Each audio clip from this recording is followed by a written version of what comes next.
नमस्कार दोस्तों, स्वागत है आपका साइट फॉर वर्ल्ड के ऑफिशियल लर्निंग प्लेटफॉर्म पर, जहां स्टूडेंट्स और जॉब सीकर्स के लिए करियर, टेक्नोलॉजी और प्लेसमेंट से जुड़ी इंडस्ट्री ओरिएंटेड और प्रैक्टिकल नॉलेज दी जाती है। अगर आप अपनी स्किल्स को नेक्स्ट लेवल तक ले जाना चाहते हैं तो आप बिल्कुल सही जगह पर आए हो। चलिए शुरू करते हैं आज का इम्पोर्टेंट सेशन। नमस्ते यार, हम लोग रोज न्यूज़, सोशल मीडिया पर कितने सारे चार्ट्स और ग्राफ्स देखते हैं ना। पर कभी सोचा है कि इनमें से कई एक्चुअली हमें धोखा देने के लिए बनाए जाते हैं? हाँ, लिटरली। तो आज हम लोग यही समझेंगे कि इन विजुअल कहानियों के पीछे का सच कैसे पकड़ा जाए। आप रेडी हो? अच्छा, चलो इसको एक एग्जाम्पल से समझते हैं। अब स्क्रीन पर ये दो ग्राफ देखो ध्यान से। क्या आप यकीन करोगे कि ये दोनों बिल्कुल सेम डेटा दिखा रहे हैं? शॉकिंग है ना। लेफ्ट वाला ग्राफ एकदम ड्रामेटिक स्टोरी बता रहा है, जबकि राइट वाला वो काफी नॉर्मल लग रहा है। तो सवाल यही उठता है, यार एक ही नंबर इतनी अलग अलग कहानियां कैसे सुना सकते हैं? इसका जवाब दोस्तों डेटा में नहीं है, जवाब छिपा है उसको प्रेजेंट करने के तरीके में। विजुअलाइजेशन एक टूल है जिससे आप सच दिखाने के लिए भी यूज कर सकते हो और सच को तोड़ मरोड़ कर पेश करने के लिए भी। समझ आ रहा है? अब ऐसा होता क्यों है? सिंपल है, हमारा ब्रेन ना शॉर्टकट लेने में एक्सपर्ट है। हम लोग पैटर्न्स को बहुत बहुत तेजी से पहचानते हैं और बस इसी मेंटल शॉर्टकट का फायदा उठाया जाता है हमें आसानी से धोखा देने के लिए। इसका एक फैंसी नाम भी है, प्री अटेंटिव प्रोसेसिंग।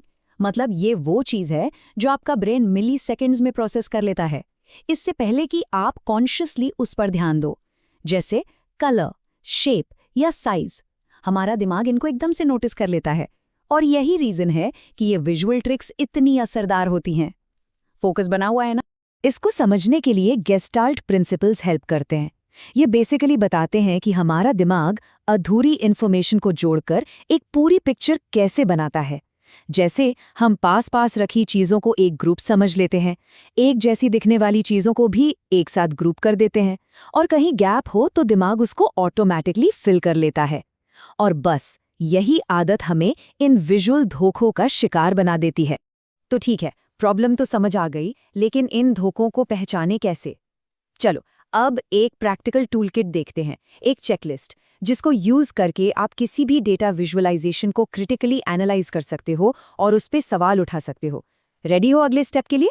सबसे पहला और सबसे जरूरी पॉइंट, हमेशा हमेशा वाई एक्सिस को चेक करो। मतलब जो वर्टिकल एक्सिस होता है ना, उसको। ये भ्रामक चार्ट्स में यूज होने वाली सबसे सबसे कॉमन ट्रिक है। इसको नोट किया? चलो देखते हैं ये ट्रिक काम कैसे करती है। देखो, जब वाई एक्सिस 45 से शुरू हो रहा है तो इन बार्स के बीच का डिफरेंस कितना बड़ा लग रहा है ना, एकदम ह्यूज। लेकिन जैसे ही हम एक्सिस को 0 से शुरू करते हैं, बूम, असली छोटा सा डिफरेंस साफ दिखने लगता है। देखा? बस एक छोटा सा बदलाव और पूरी कहानी ही बदल गई। ओके, दूसरी ट्रिक, इस पे ध्यान देना। बड़े साइज की पिक्चर्स, जिन्हें पिक्टोग्राम्स कहते हैं, यहाँ धोखा सिर्फ हाइट में नहीं होता बल्कि पूरे एरिया में छिपा होता है। ये थोड़ा ट्रिकी है, ध्यान से सुनना। स्क्रीन पे देखो, ये एक परफेक्ट एग्जाम्पल है। लेफ्ट साइड में देखो, जब पिक्चर की हाइट और विड्थ दोनों डबल कर दी तो उसका एरिया एक्चुअली 4 गुना बड़ा हो गया। और हमारा दिमाग पूरे एरिया को देखता है, सिर्फ हाइट को नहीं। करेक्ट तरीका क्या है? सिर्फ हाइट को स्केल करना, जैसे राइट साइड में दिखाया गया है। ये पॉइंट क्लियर है या कंफ्यूज? इस चीज को मेजर करने के लिए एडवर्ड टफ्ट ने एक कॉन्सेप्ट दिया है जिसे वो लाइव फैक्टर कहते हैं। सिंपल रूल है, अगर लाइव फैक्टर 1 से ज्यादा है, इसका मतलब ग्राफिक में जो इफेक्ट दिखाया जा रहा है वो डेटा के एक्चुअल इफेक्ट से कहीं ज्यादा बढ़ा चढ़ाकर पेश किया गया है।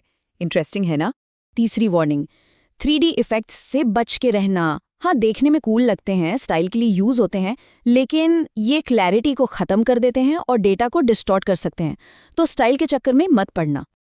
अब इस टेबल को देखो, एकदम क्लियर हो जाएगा 3D पाई चार्ट में पर्सपेक्टिव कैसे धोखा देता है। जो स्लाइस सामने होती है ना, वो हमेशा बड़ी दिखती है, भले ही उसकी एक्चुअल वैल्यू कम हो। यहाँ देखो, आइटम सी जो एक्चुअली सिर्फ 20% है, वो 22% वाले आइटम ए से भी बड़ा लग रहा है। देख रहे हो? सिर्फ देख रहे हो या समझ भी रहे हो?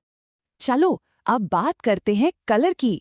रंग यानी कलर एक बहुत पावरफुल टूल है। ये आपकी अंडरस्टैंडिंग बढ़ा भी सकता है और बिगाड़ भी सकता है। इसका यूज डेकोरेशन के लिए नहीं बल्कि क्लैरिटी के लिए होना चाहिए। ये बहुत जरूरी है। एल मैकडॉनल्ड ने बिल्कुल सही कहा है, कलर इन्फॉर्मेशन को कोड करने के लिए सबसे इफ़ेक्टिव विजुअल फीचर्स में से एक है, लेकिन तभी जब इसका सही इस्तेमाल किया जाए। मतलब इस पावर के साथ एक बड़ी जिम्मेदारी भी आती है। यहाँ डिफरेंस एकदम साफ दिख रहा है। लेफ्ट वाला रेनबो चार्ट देखो, सिर्फ आंखों को परेशान कर रहा है, कोई इन्फॉर्मेशन नहीं दे रहा। अब राइट में देखो, यहाँ कलर का यूज पर्पस के साथ किया गया है। एक जरूरी बार को हाईलाइट किया और आपका ध्यान सीधे वहीं जाता है। सिंपल और इफेक्टिव। तो जिम्मेदार कलर यूज के कुछ सिंपल रूल्स हैं। पहला, कलर को हमेशा किसी पर्पस से यूज करो, सिर्फ डेकोरेशन के लिए नहीं। दूसरा, कॉन्टेक्स्ट के लिए हल्के म्यूटेड कलर्स यूज करो और हाइलाइट्स के लिए ब्राइट कलर्स। तीसरा, हाई कॉन्ट्रास्ट रखो। और चौथा, एक्सेसिबिलिटी के लिए रेड ग्रीन स्केल को प्लीज अवॉइड करो। ये नोट कर ली। अब हम टेक्निकल गलतियों से आगे बढ़ते हैं और बात करते हैं एथिक्स की, यानी डेटा प्रेजेंट करने वाले की नैतिक जिम्मेदारी। आखिर डेटा में ईमानदारी इतनी जरूरी क्यों है? एक चीज है डेटा सोर्स एट्रीब्यूशन, मतलब आप डेटा कहाँ से ले रहे हो उस सोर्स को क्रेडिट देना। ये ट्रांसपेरेंट और एथिकल कम्युनिकेशन की फाउंडेशन है। इससे ट्रस्ट बनता है, क्रेडिबिलिटी आती है और कोई भी उस इन्फॉर्मेशन को वेरीफाई कर सकता है। तो आखिर में सबसे जरूरी बात यही है, एक ईमानदार ग्राफ व्यूअर की सर्विस करता है, उसकी मदद करता है, वहीं एक भ्रामक ग्राफ भरोसे को तोड़ता है। और यही डेटा विजुअलाइजेशन का सबसे बड़ा एथिकल प्रिंसिपल है। तो अगली बार जब आप कोई चार्ट देखो तो क्या करोगे? बस आंख बंद करके विश्वास कर लोगे या उस पर सवाल उठाओगे? ये चॉइस आपको एक बेहतर और ज्यादा जागरूक इन्फॉर्मेशन कंज्यूमर बनाती है। इस बात हमारे चैनल को सब्सक्राइब कीजिए और वीडियो को अपने दोस्तों के साथ शेयर जरूर कीजिए। कमेंट सेक्शन में अपना डाउट या नेक्स्ट टॉपिक लिखना मत भूलिएगा।